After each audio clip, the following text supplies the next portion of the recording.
if you want to feed your family clean, real food, then I have a recipe for you today. It's hummus with no preservatives and no inflammatory vegetable oils. Hi, I'm Beth from Crafty Veg, and today I'll show you how I make hummus.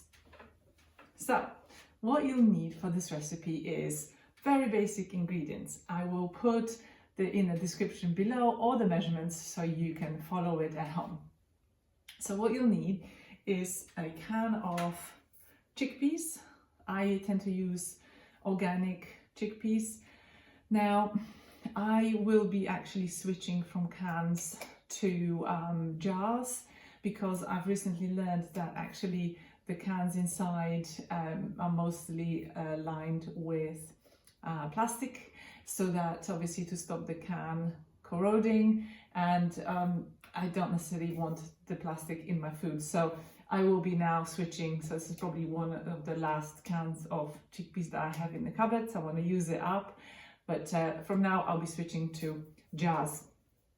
So you need chickpeas, you need some lemon juice, a touch of salt. I tend to use, this is Cornish sea salt, just crystals. I really like the flavor of these.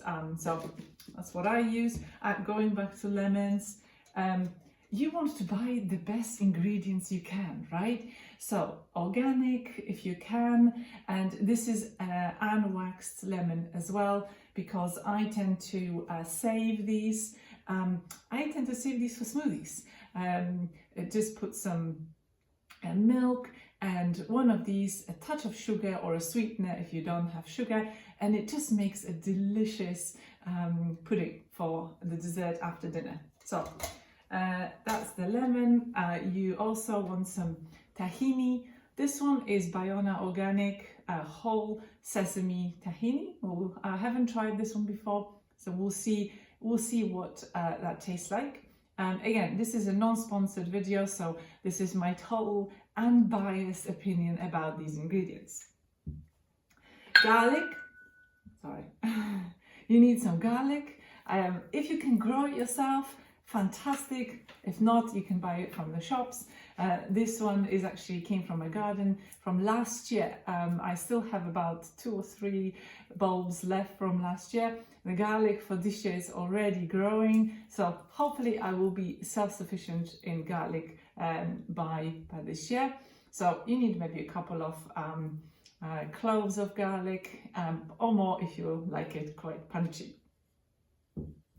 And finally, olive oil. Again, ideally organic. This is organic extra virgin olive oil. And if you can buy unfiltered, so cloudy, the cloudier, the better, because that has all the goodness is in the cloudy bits of the olive oil. That's it. And all you need maybe some sort of a container to mix it all up. And I use just a normal handheld blender. Someone had asked me what make this is. This is a Braun. It's called ActiveBlade.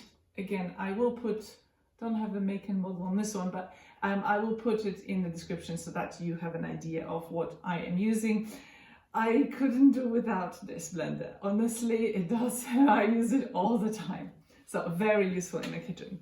And there are all sorts of gadgets for the end as well. You can do other things, not just blending. It has a built-in safety as well, so you can't actually use it if you don't press that button to make it green. So it's really actually really helpful and safe. So you just blend all the ingredients and enjoy. So let's do it. That's all the chickpeas going in here.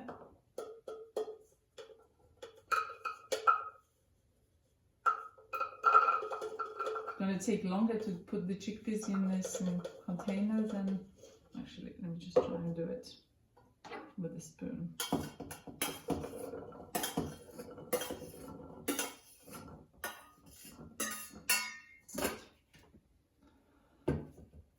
So that's chickpeas going in. tahini and your garlic. Garlic going in there. I do like a pinch of salt, nice good pinch. Just gives it extra flavor. I think it's really good. Okay, and just a couple of spoons of tahini. This one is quite dark, darker than the tahini I normally use, but we'll see. Okay. Okay, and the lemon juice. I like that sort of a tartiness of the lemon, so I do tend to probably put too much, but just do it to taste. Let's do half, and then we'll see what it tastes like. I do tend to put a little bit of olive oil as well. I tend to seal it and put, once it's done, once it's mixed up, I put olive oil on top, but a little bit of olive oil into here. And to make it not so thick, a tiny splash of water, so maybe a tablespoon, a couple of tablespoons. And that's it. And then you just mix it all up, and that's it.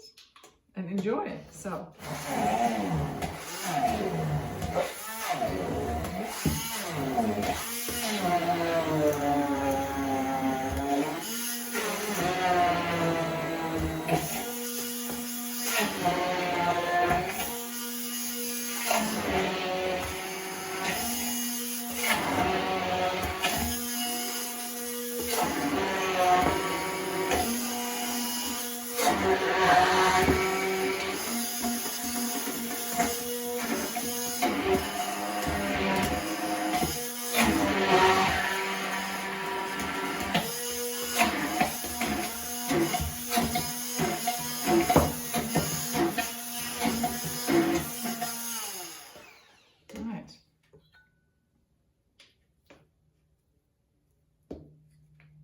So you scrape it off and just check consistency. You can taste it at this point, and then you just transfer it into a bowl, and it will keep in the fridge for a couple of days at least, but mine never lasts this long. So there's look, that's a nice hummus consistency, nice spreadable consistency. And that's hummus done. Okay, let's just taste it now, see what it tastes like so far. It is amazing. It's fresh, it has no chemicals in it, no vegetable oils which are highly inflammatory. What's not to love? So thank you very much for watching. Subscribe if you've learned something new today, and not to miss any future videos of mine on clean, real food.